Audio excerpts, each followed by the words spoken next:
عظمت اہل بیت، مقام اہل بیت، اس کو سمجھنا ہو تو آپ اپنی زبان سے مت سمجھیں، اپنی فکر اور اپنے عقیدے سے نہ سمجھیں۔ عظمت اہل بیت سمجھنا ہو تو صحابہ کے عقیدے سے سمجھیں۔ آج کل بہت زیادہ عوام الناس میں ایک نعرہ دیا جاتا ہے، اسوہ صحابہ، صحابہ کے طریقے پہ عمل کرو، صحابہ کے طریقے پہ عمل کرو۔ تو ان نادانوں سے کہتا ہوں کہ صحابہ کے طریقے پہ نہیں، صحابہ کے عقیدے پہ عمل کرو۔ واہ سبحان اللہ۔ طریقہ تو خود بخود آ جائے گا، اصل ہے بنیاد عقیدہ۔ اور آج کی اس محفل میں ہم عقیدہ صحابہ تلاش کریں گے کہ صحابہ کے نزدیک مقام اہل بیت کیا تھا۔ مجھ سے پیش رو مقررین کو آپ نے سنا کہ میرے آقا علیہ الصلوۃ والسلام کو کس قدر عشق و محبت تھا اپنے شہزادوں سے۔ صحابہ اکرام بھی اہل بیت کی دلجوئی کر کے رسول اللہ کی خوشنودی حاصل کرتے تھے۔ تو صحابہ بھی جانتے تھے کہ اہل بیت سے محبت کا اظہار دل میں بھی کرو اور نبی دکھے تو نبی کے سامنے بھی کرو۔ واہ سبحان اللہ۔ اور یہی عمل صحابہ کا رہا کہ ہر وقت کوشش کرتے تھے کہ اہل بیت اطہار سے اپنی محبت کا اظہار کرے۔ اب وہی عمل تو آج صحابہ کا ہم کر رہے ہیں۔ وہ نبی کی محفل میں کرتے تھے اہل بیت سے محبت کا اظہار، ہم ذکر رسول کی مجلس میں کرتے ہیں اہل بیت کا اظہار۔ سبحان اللہ سبحان محبت اللہ۔ اہل بیت کا وہی طریقہ صحابہ کا ہم نے اپنایا ہے۔ مقام اہل بیت اگر سمجھنا ہے تو دیکھو میرے دوستو، حدیث شریف میں ہے،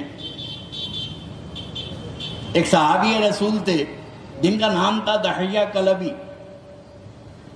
بہت خوبصورت تھے، بہت حسین و جمیل تھے۔ اب انگریزی زبان میں اپنے وقت کے بہت بیوٹیفل تھے وہ، صحابہ کی صف میں بہت خوبصورت تھے وہ۔ اکثر اللہ کے رسول علیہ الصلوۃ والسلام کے سامنے بیٹھا کرتے تھے، ملنے آتے تھے تو جبرائیل علیہ السلام، توجہ، جبرائیل علیہ السلام جب انسان کی شکل میں، کس کی بولیے ذریعے میں، انسان کی شکل میں کون آتے تھے؟ جبرائیل۔ اور جبرائیل کی حقیقت نور ہے، جبرائیل نورانی مخلوق ہے۔ جبرائیل جب حضرت دحیہ کلبی کی شکل میں آتے اور اللہ کے رسول کے سامنے بیٹھے رہتے بات کرتے ہوئے، تو دوسرے صحابہ کی جماعت سمجھتی تھی کہ یہ ہمارے بھائی دحیہ کلبی ہے۔ اللہ کے نبی جانتے ہیں کہ یہ دحیہ کلبی نہیں، یہ تو جبرائیل امین ہے۔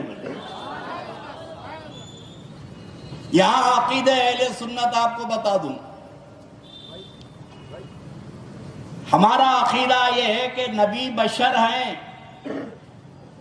لباس بشر ہے، لباس بشر ہے، اور لباس سے حقیقت نہیں بدلتی۔ جبرائیل کی حقیقت نور ہے، لباس بشر میں آئے، انسان کی، بخاری کی حدیث ہے، انسان کی شکل میں آئے۔ تو یہ انسان کی شکل میں جو جبرائیل امین آئے تو ان کی حقیقت بدلی، بولو یہ بشر بن گئے؟ نہیں، لباس بشر تھا، جبرائیل کی حقیقت نور ہے۔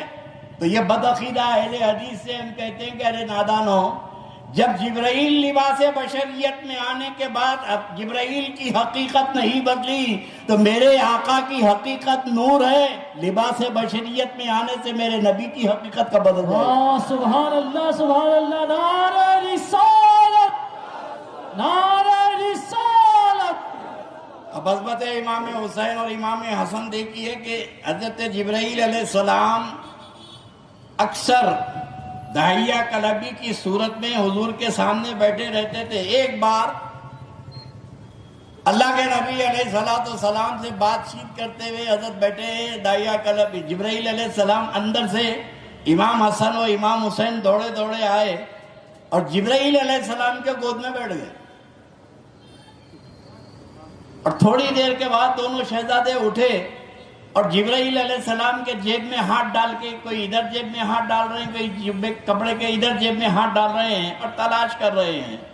جبرائیل حیران ہو کے کبھی شہزادوں کو دیکھتے ہیں، کبھی اللہ کے رسول کی صورت کو دیکھتے ہیں کہ یہ شہزادے میرے پاس تلاش کیا کر رہے ہیں۔ تو میرے آقا علیہ الصلوۃ والسلام نے فرمایا جبرائیل، میرے بچے تم کو داہیہ کلبی سمجھ رہے ہیں، جب میرے صحابی مجھ سے ملنے کے لیے آتے ہیں تو میرے بچوں کے لیے پھل لے کر آتے ہیں، کھجور لے کر آتے ہیں، اب بہت دیر سے تم نے کچھ نہیں دیا تو تمہارے جیب میں تلاش کر رہے ہیں۔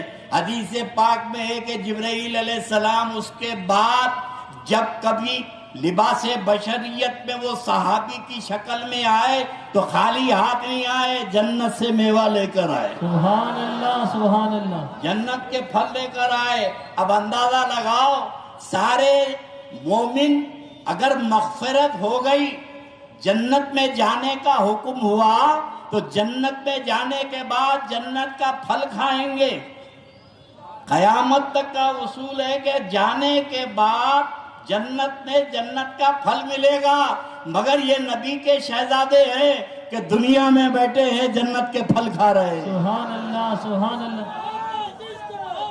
آل محمد آل محمد۔ یہ مقام اہل بیت ہے۔